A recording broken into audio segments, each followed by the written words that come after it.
What's up, guys? Welcome back once again to our channel. I'm your host Edwin Reaction. If it is your time to come across this channel, remember to subscribe, like, and also comment. In today's video, it is about uh, why Jamaica has unity until now, still have unity, and there are number of reasons that has made Jamaica to have unity until now. So guys, let us dive into this video, then I'll come up with a more reaction. And also my credit goes to the original creators of this video. Thank you, guys. Boy, right now, me they even know because I just saw one poster we say 225 million, $1 million, spend for buy food, food, no. So, I want to son not get no food at Jamaica. I want to son hungry. Boy, me I tell you, no, I need to cut it out, brother. I need to cut it out. Boy, so much money spent on food. Mercy, hey, people.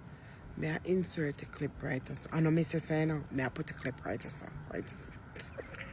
A lot of food that Jamaicans have is from slavery, you know? Yeah, like is it like cow Yeah, like pork, because like back in the day, chicken foot? they would have the whole ox, Yeah. and we'll get the leftovers. That's why we tell. eat chicken foot, cow foot. It's for like the cut off parts that the slaves would eat, and that's why they eat things like yam, banana, dumplings, because that stuff's quite cheap and easy to make.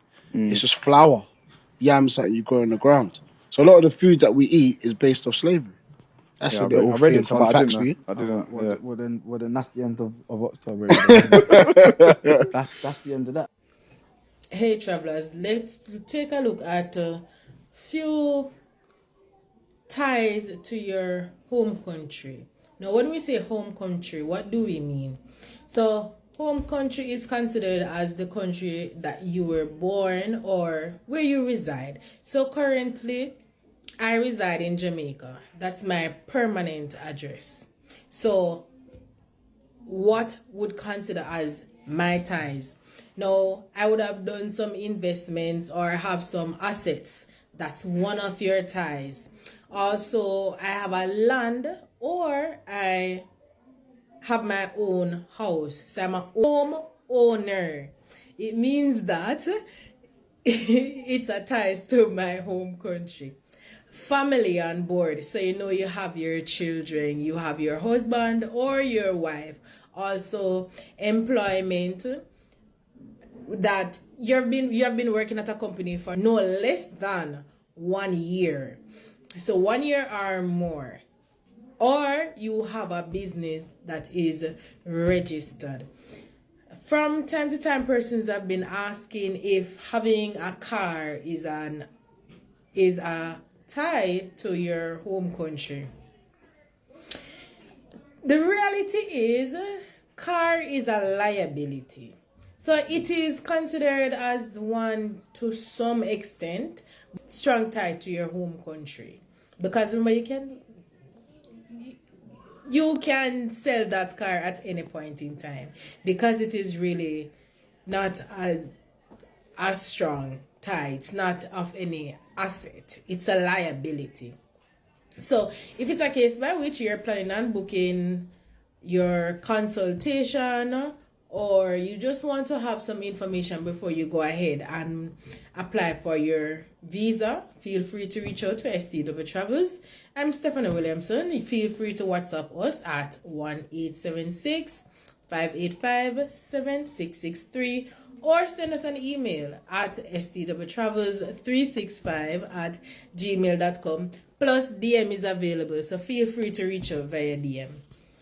Big food safety wake-up call. And yes, it affects Jamaica too. A massive recall has just been issued in the US after inspectors found rodent droppings, urine, and bird feces inside a major distribution warehouse storing food, pet food, drugs, and cosmetics. Because of that contamination, every FDA-regulated product handled there is now considered a risk. Now, here's where Jamaica comes in. We import a huge volume of food, and consumer products from the United States. If a contaminated product enters the export chain, it doesn't magically stop at the US borders. It can end up on Caribbean shelves in our shops, bakeries, pharmacies, and homes. This is why import controls, supply verification, pest control, and traceability are not paperwork exercises. They are protection systems. One weak warehouse, one ignored pest problem, and suddenly entire regions are exposed. Rodents and birds don't just cause nuisance issues. They spread salmonella,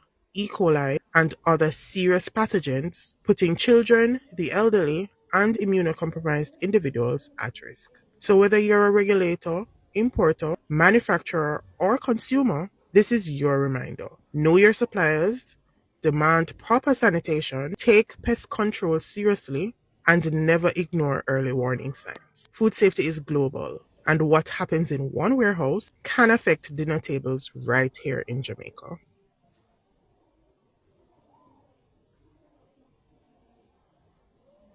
Every day, you hear a lot of Jamaicans come on social media and I talk about how the Prime Minister sell out the beaches them. No, the Prime Minister don't sell out nothing. You see, because a lot of Jamaicans can't read and write, we don't need to go learn to read and write. Them need to bring back some school, like Jamal and them thing, where people can go learn to read and write. Because you see, when you're done saying you can't read and write, anything people say, you don't follow them and say it. Let me tell you something, man.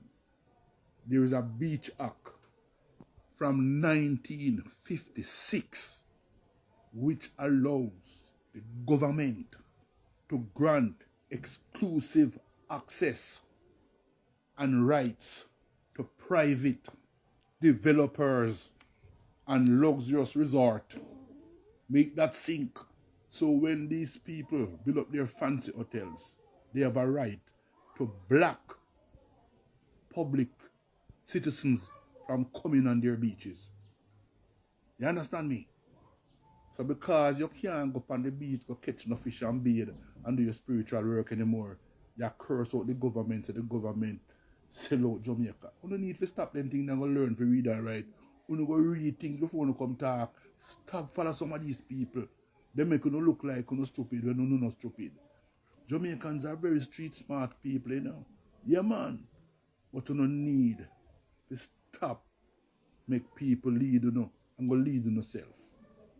You hear me say? You see the colonial era Beach Control Act of 1956. It grant private owners the rights and ownership over some coastal lands, resulting in most beaches being privatized by foreigners and foreign developers for resort and luxurious developments. So after these people control these areas, it is not open to the public anymore. We don't need to go read. Read. And if you can't read, you don't ask question. Me don't talk. Last but not least, although Jamaica gained independence in 1962, the Beach Act still remained the same, with the Governor General having the power to control the beach accesses, not the Prime Minister. You remember that. I said what I said. Me not take back my talk, Me say, you need to know no history. You need to read and write properly and go ask questions. Because most of the people who can read and write, look stupid. Nobody not say you can put up on a placard and demonstrate, But remember, it is still ineffective. When the British West Indian Islands and Territories came together to establish a political union that would have legal, social, and developmental impact across the region and the world, you know what Jamaica say? You know what Jamaica say? Your head good. name is Devon Adana, and I tell stories of Caribbean courage, diaspora defiance, and island impact. The West Indies Federation was created on January 3rd, 1958, by the British Caribbean Federation Act, which was passed in the UK Parliament on August 2nd, 1956. So I say, let me talk about the people, the institution, the events that brought about the creation and eventual dissolution of this single historic event. This is a picture of Princess Margaret on April 22nd, 1958, at the inauguration of the West Indies Federal Legislature located in Port of Spain, Trinidad and Tobago. You see, the British Caribbean Federation Act provided for the federation of certain colonies within the West Indies. Also provided for a federal judicial jurisdiction. Now that's real important and is a huge step towards independence from Britain, because it means that we could now hear and determine our own matters in our own courts. Now on the surface, this might seem like a simple act about there being one court that really would operate like how the CCJ operates today. But as we Caribbean people say, more was in the mortar than just the pestle. Because along with a federal court, they also allowed for a federal government to be established, and such other federal authorities as may be necessary or expedient. This is a picture of the very first graduate of the University College of the West Indies, the precursor to UWINA. This is them on January 15, 1953, before the creation of the British West Indian Federation. What you need to understand is that the region had already started making collaborative efforts. It's since 1948 that Mona Jamaica opened its doors to welcome the fabled 33 students from across the Caribbean, 10 women and 23 men who would be the pioneers of the region's first tertiary education product. Pushing for further West Indian Federation wasn't new. In fact, it seemed like it would have been welcomed. But there was one factor that was looming for many of these Caribbean territories. You see, the 1940s and 50s, that was a time when the region was calling for more liberation from the British Empire. Many islands were seeing full adult suffrage for the first time in their local internal governments. And for some, federation was a threat to their cause for independence. You see, every liberty granted by that 1956 Act was subject to approval by Her Majesty Queen Elizabeth. On the other hand, many people saw federation as a further release of power from the United Kingdom. This is a picture of the front cover of the Evening News newspaper on January 3rd, 1958. This is the scene that greeted the new Governor General of the Federation, Lord Hales. This is when he arrived in Trinidad and Tobago, which was the capital of the British West Indian Federation. Apart from a Governor General and a capital headquarters, the Federation also had a Prime Minister, and that was Mr. Grantley Adams of Barbados. Now, he was formerly the Premier of Barbados, and he was the only Prime Minister of the Federation. This federation was a serious thing. They had flag, they had coat of arms, they had anthem. But it seems like none of those things could surmount the challenges that the organization would face. Governance and administrative structures imposed by the British, to disagreements among territories over policies like the taxation and central planning, to even an unwillingness by many of the territorial governments to give up power, political power, to the Federation. And one of the major issues Jamaica had was the fact that the federal capital was in Trinidad and Tobago. This is a picture of the Jamaican newspaper, the Daily Gleaner.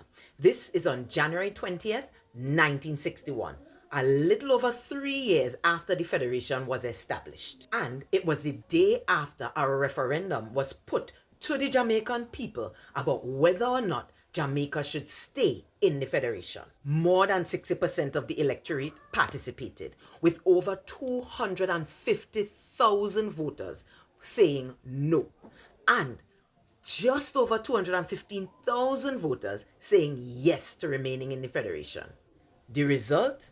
Jamaica leave the West Indies Federation. But what made Jamaica take a referendum to the people in the first place? Some say it's because Jamaicans felt that there was not enough progress being made towards their own independence as a sovereign nation. You mean I had to federate first and then get independence? Kuya! Others say Jamaicans didn't like the fact that their share of seats in the federal parliament was not on par with the size of the population that they were bringing to the federation. I have more people, why I don't have more of a say? And yet another group of people would say that Jamaica would not be getting much benefit, that in fact it was a burden to them to be in the federation. This is a picture of the West Indies Federation at the Governor General's residence on January 3rd, 1958. Of course, Jamaica resigning from the federation left things in a tailspin. At the time, Jamaica was administratively linked to the Cayman Islands and Turks and Caicos. So when they left with a good chunk of people. It meant that now Trinidad and Tobago was responsible for 75% of the federation bills. Needless to say, that was a hefty burden for one colony alone. Trinidad and Tobago followed suit and left the federation, resulting in that now infamous line by then Premier Dr. Eric Williams: 1 from 10 leaves naught. Both nations, Trinidad and Tobago as well as Jamaica, would go on to secure their independence from Britain in August 1962. This left the Little Eight, which were the smallest of the 10 British West Indian states: Barbados, Grenada, St. Lucia, St. Vincent and the Grenadines, St. Kitts, Nevis and Anguilla, as well as Montserrat, Dominica, and Antigua and Barbuda. All now had to negotiate to maintain the federation, which they did for a few more months until it was finally dissolved on May 31st, 1962. I know many, especially people who were alive at the time, saw this as a dark day in Caribbean history. But because of the resilience of us as Caribbean people and our willingness to really figure out a way to work together, we wouldn't have CARICOM if it wasn't for these growing pains like the West Indian Federation. I know, you want more Caribbean stories like this? Click plus for more. Yes. We marched through the streets of Montego Bay. The police were frantic, all on the phone. Oh, man, what? Wow, look at this. They didn't have enough. You ain't got enough jails in Jamaica for all of us. But it's very important that the people saw that. The people need to see unity in action. And that's something Jamaica has never seen. Remember, Jamaica rejected the teachings of Marcus Garvey. That's why he went to America. Yes, Jamaica. You hated Marcus Garvey about a black God and the unity of the black man and black woman. You hated that. A lot of you still got that spirit on you. So, when we marched throughout Montego Bay in force, it was a powerful thing to see. Labor rights, Jamaicans, we are on our way out of the wilderness that the PNP led us in and kept us here for over 18 and a half years. We are marching out of the wilderness. We have now shown that we can get your children employed.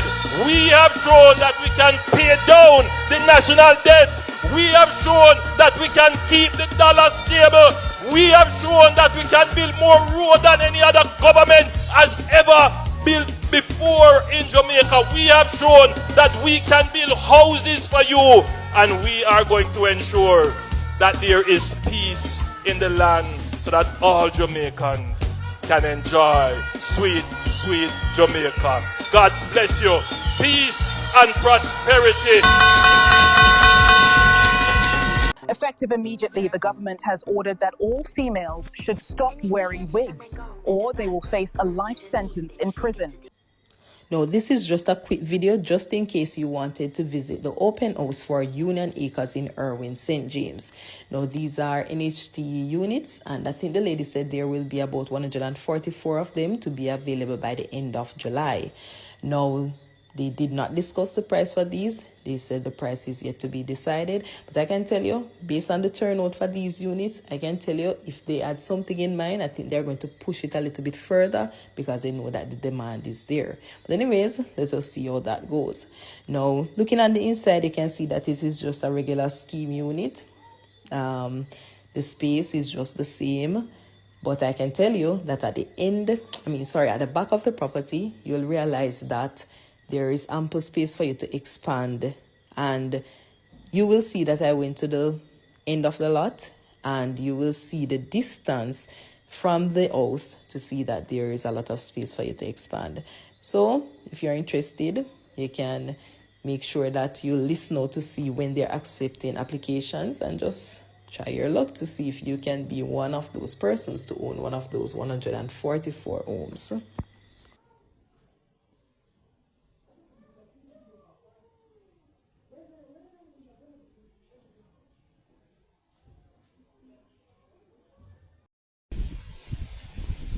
Thank you guys.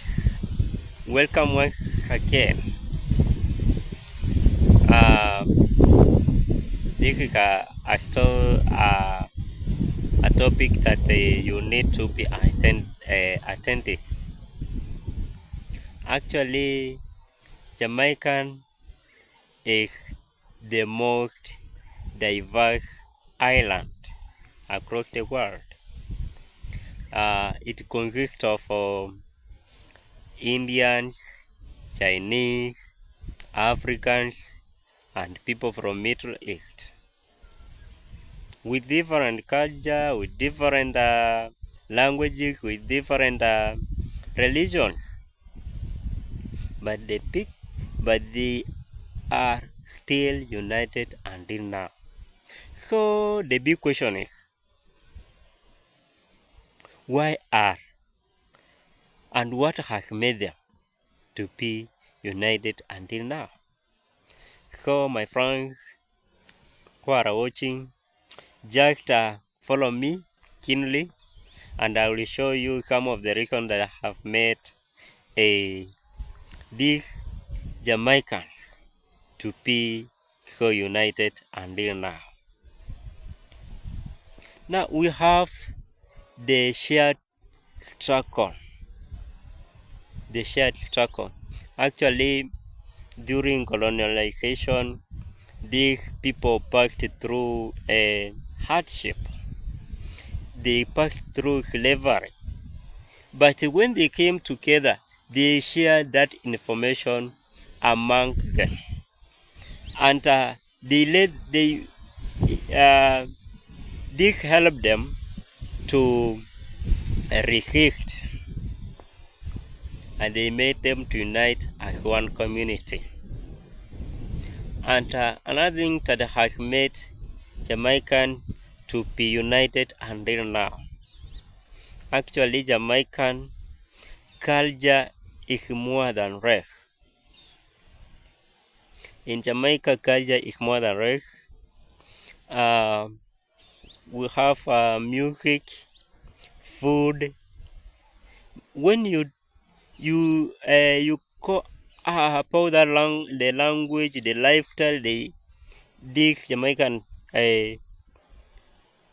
perform, you will be automatically a Jamaican.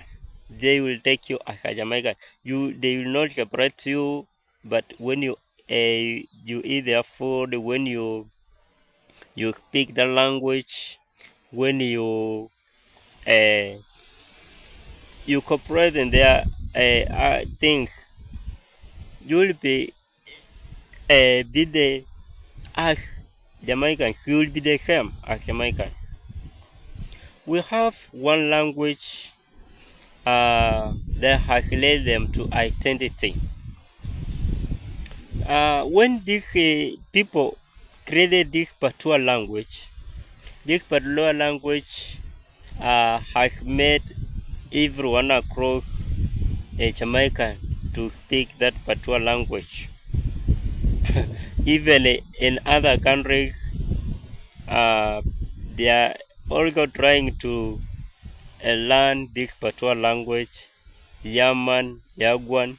they have actually spread unity across the world.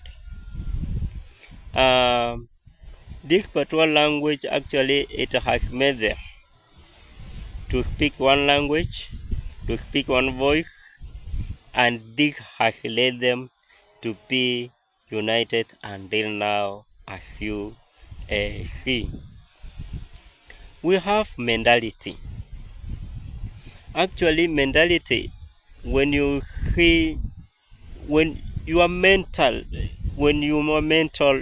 it's about that I am a Jamaican, you are a Jamaican. So the mentality, even if they come from different communities, even if they do think by their mentality, if they are one community, they are one nation, they speak one language, they do as one nation. That has made them to unite until now. Actually, these people go to one school, to the same schools, the same hostels. They have shared. I think they eat the same food, Jamaican food. So they are one people, and this has made them to be united until now. We have also where we normally say bright. Actually, bright as being a Jamaican. Most people, when you are proud of your country, I am a Jamaican, and these people all over the world, Jamaican, even if they Chinese, they call them I'm a Chinese Jamaican. Even if they are Indian, they call them I'm Indian Jamaican.